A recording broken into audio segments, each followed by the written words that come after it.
Podríamos pensar que el humano avanza a través de su complejidad, que el humano siempre está en constante construcción y preguntando qué es lo correcto y qué es lo que no es correcto. Y a pesar de que los horrores del esclavismo están en el pasado, más o menos, solemos pensar que realmente estamos mucho mejor que antes. Y pues sí, la verdad en cierta parte hemos mejorado, o eso queremos pensar, ¿no? Pero algo que me molesta el optimismo es que tomas como un hecho las cosas. Todo estará bien, no pasa nada, andamos con madre. Y la verdad es que no. Hoy, como parte de una miniserie llamada Esto es México, reflexionaremos de un tema que nos encanta hablar de otros países, pero aquí se sigue considerando tabú: la historia del racismo en México.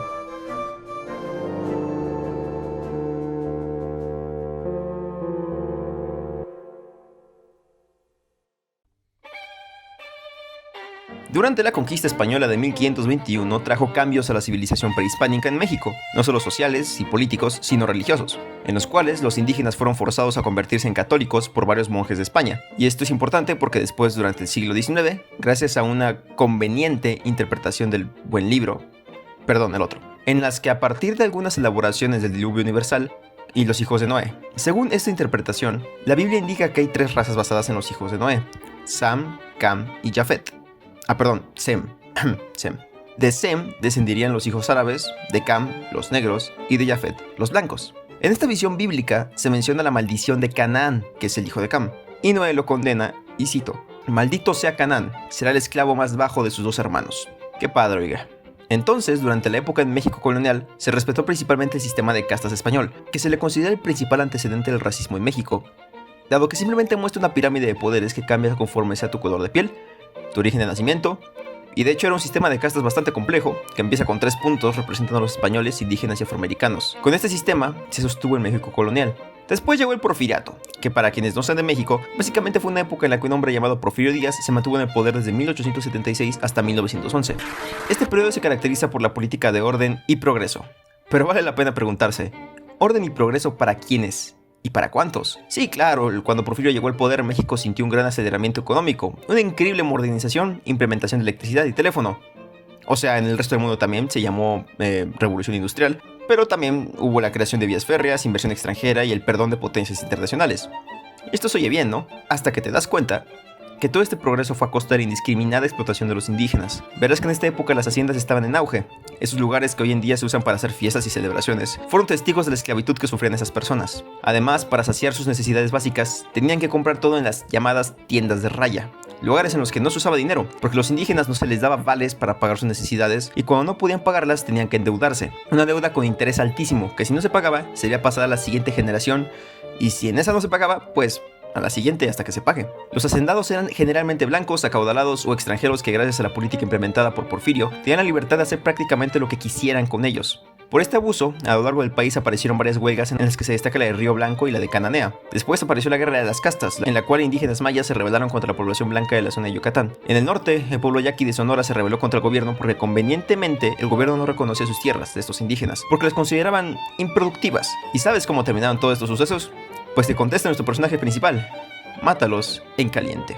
Algunas de las razones del extremo racismo que se vivió en México durante esta época fue la europeización.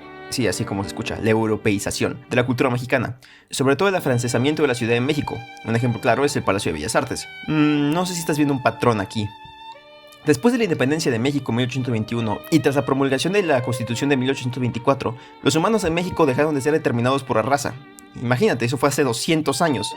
Y aún así todo siguió prácticamente igual durante el Porfiriato. ¿Y qué pasó con el México contemporáneo? Pues veamos los datos. De acuerdo con CONAPRED, las personas que reciben más discriminación en México son indígenas, homosexuales y morenos. Y es algo irónico porque, a diferencia de los Estados Unidos, un país claramente racista, en México el racismo es hacia la mayoría de la población. En México el 80% de las personas indígenas viven en pobreza, también las personas afrodescendientes. Según el INEGI, el color de piel sigue siendo un tema de estratificación social. ¿A qué se refiere esto? Simple.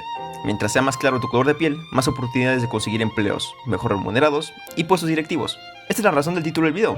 El racismo no existe, dijo el racista. Porque el racismo tiene varias formas de aparecer, y hay ejemplos claros en México. Hay racismo sistémico en México. ¿Por qué?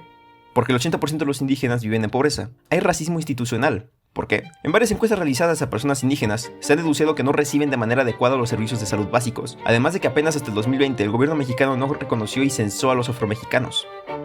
Hay racismo personal. ¿Por qué? No lo sé. Cásate con un güero para mejorar la raza. Trabaja como negro para vivir como blanco.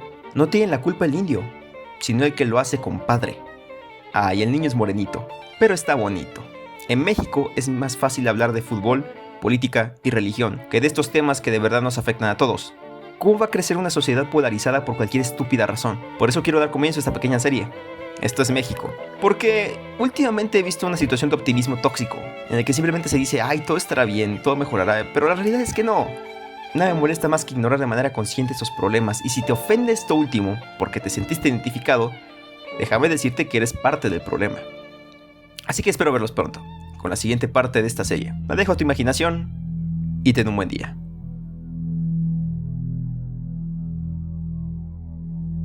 En medio de la tercera ola de contagio.